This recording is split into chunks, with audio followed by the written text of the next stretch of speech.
ಎಲ್ಲ ಆರೋಪಿತರಿಗೆ ಮತ್ತು ಆರೋಪಿತರಿಗೆ ಸಹಕಾರ ಮಾಡುವಂಥ ಎಲ್ಲರಿಗೆ ಕೂಡ, ಎಲ್ಲ ದೊಡ್ಡವರಿಗೆ, ಆರೋಪಿತರ ಮನೆಯಲ್ಲಿದ್ದಂಥವರು, ರಿಲೇಟಿವ್ಸು, ಫ್ರೆಂಡ್ಸು, ಅಥವಾ ಸಮಾಜದಲ್ಲಿ ಚೆಂದಾಗಿದ್ದು ಆರೋಪಿತರಿಗೆ ಸಹಾಯ ಮಾಡಬೇಕು, ಇವನು ಪಾಪ ಮರ್ಡರ್ ಮಾಡಿ ಬಂದಿದ್ದಾನೆ ಅನ್ನುವಂಥ ಎಲ್ಲರಿಗೆ ಕೂಡ ಒಂದು ಚಿಕ್ಕದು ಮಾಹಿತಿ ಕೊಡ್ತೀವಿ ಅಷ್ಟೇ. ಕಾನೂನು ಬಗ್ಗೆ ಒಂದು ತಿಳುವಳಿಕೆ ಹೇಳ್ತೀವಿ. ಯಾವುದೇ ಅಪರಾಧ ಮಾಡಿದಂಥ ಯಾವನೇ ಅವನ ಆರೋಪಿ ಬಂದು ನಿಮ್ಮ ಮನೆಯಲ್ಲಿದ್ದಾನೆ, ನಾನು ಅವನ ಮನೆಯಲ್ಲಿ ಜಾಗ್ರತೆಯಾಗಿ ಇಟ್ಟುಕೊಳ್ತೀನಿ, ಅವನಿಗೊಂದು ಕಾರ್ ಕೊಡ್ತೀನಿ ಓಡೋಗ್ಲಿಕ್ಕೆ, ಇಲ್ಲ ಊಟ ಮಾಡೋಕ್ಕೆ ಊಟ ಕೊಡಿಸ್ತೀನಿ, ದುಡ್ಡು ಕೊಡ್ತೀನಿ, ಫೋನ್ ಕೊಡ್ತೀನಿ ಮಾತಾಡ್ಕೊಳ್ಳಿಕ್ಕೆ,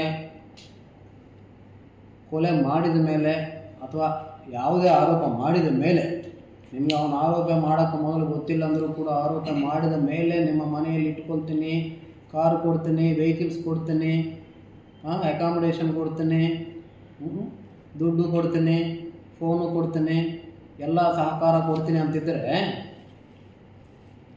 ಯಾವ ಊರಲ್ಲಿ ಯಾರೇನು ಮಾತಾಡ್ತಾರೋ ಗೊತ್ತಿಲ್ಲ, ನಾವು ಮಾತ್ರ ಅವನನ್ನು ಕೂಡ ಆರೋಪಿ ಅಂತಲೇ ಹೇಳ್ತೀವಿ.